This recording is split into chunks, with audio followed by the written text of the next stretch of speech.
A black single father took in a girl for just one night, unaware that she was the daughter of a millionaire. You really thought you could take advantage of my daughter and get away with it. Richard Whitmore's cold voice echoed through the phone as Andre held the receiver with trembling hands. I'm going to destroy you and your pathetic family. Andre Sua, 34, worked night shifts as a nurse. He never imagined that a simple act of kindness would become the worst nightmare of his life.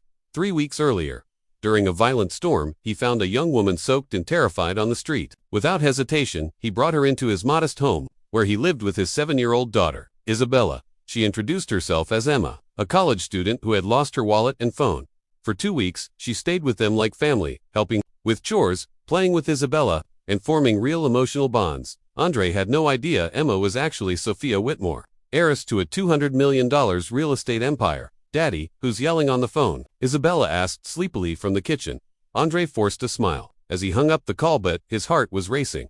Whitmore's threats were serious: kidnapping charges, destruction of his career, even losing custody of Isabella. But Richard didn't know one thing: Andre had documented everything. Not out of suspicion, but out of habit. Working in a hospital taught him to record every detail, every conversation, every tear of gratitude, every warm moment between Sophia and Isabella, all carefully saved.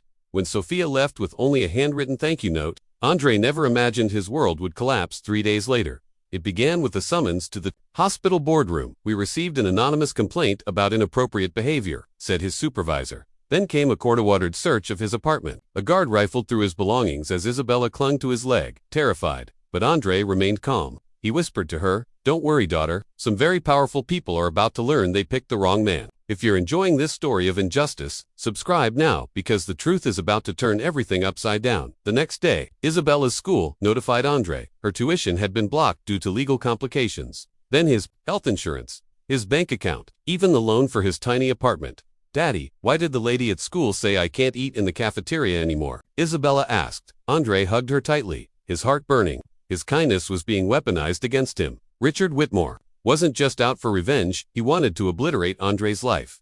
Then came the 2 a.m. call. "See how easy it is to dismantle your pathetic little life." Whitmore's voice dripped with venom. "Tomorrow, I cancel the rest of your contracts.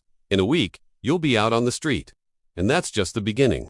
But Richard didn't know who he was dealing with. Andre had grown up in public orphanages, surviving abandonment and hardship since the age of 5. He knew what it meant to have everything taken away. He knew what it meant to be judged for his skin color, for not having an important last name. "My father built an empire," Whitmore sneered. "You're just another freeloader trying to take what isn't yours. Sophia was vulnerable, and you took advantage." Andre stayed silent. Every poisonous word was being recorded quietly through an app he downloaded after the first threat. "People like you," Whitmore spat, "need to be reminded of their place. My daughter is worth more than you'll ever earn in 10 lifetimes."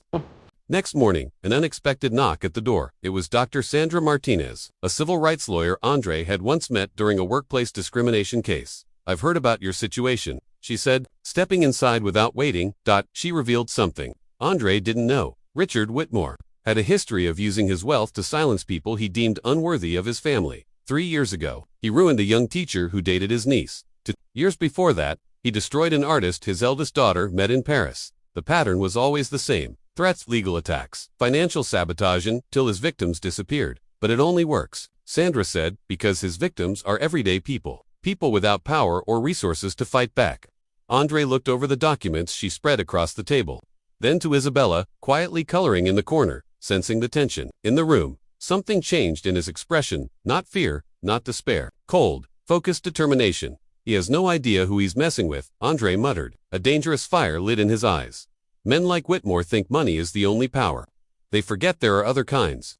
While Richard Whitmore quietly celebrated another supposed victory, Andre opened a folder on his computer, and that's where the real fight began.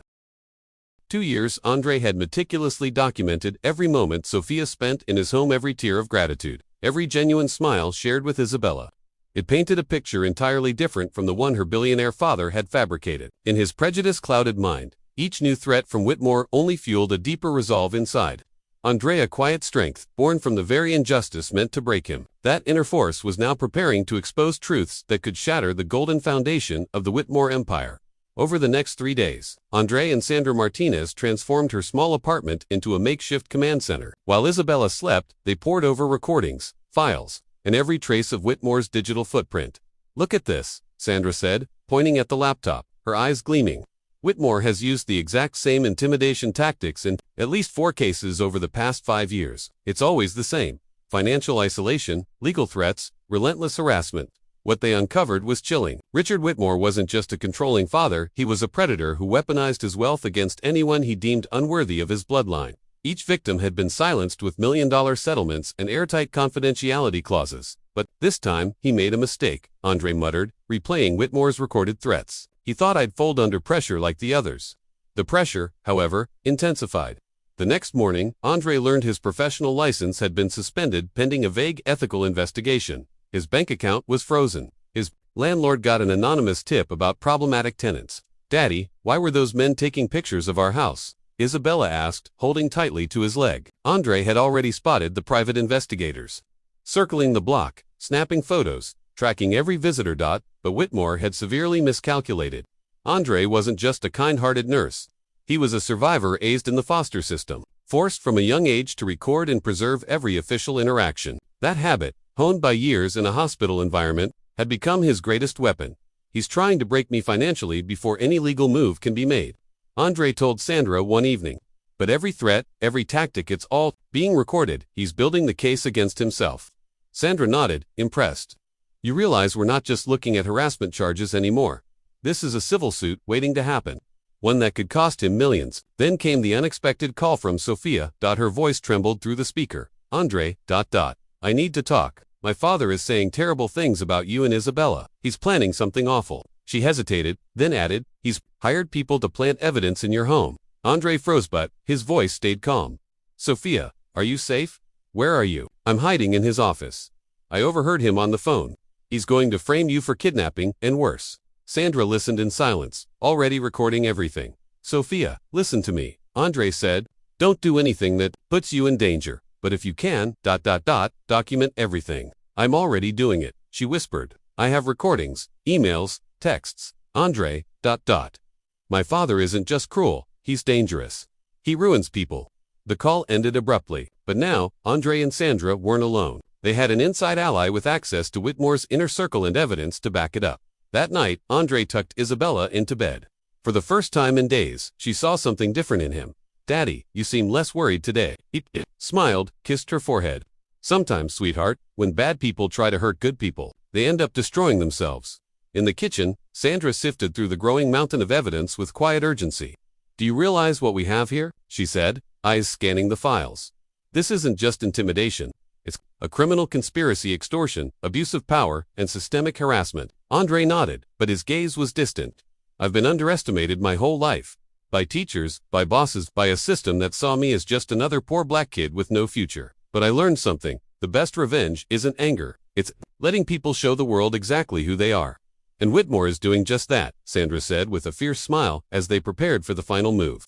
A text lit up Andre's phone. It was from Sophia. "Tomorrow at 10 a.m. He's sending men to plant drugs in your house. I have a recording. Don't be there." Andre showed Sandra the message. Without a word, she grabbed her phone. "Let's turn his trap into his downfall," she said, fire in her voice. At 9:45 a.m., Andre sat quietly in a van parked 3 blocks from home, eyes fixed on several computer screens streaming live footage from inside his apartment.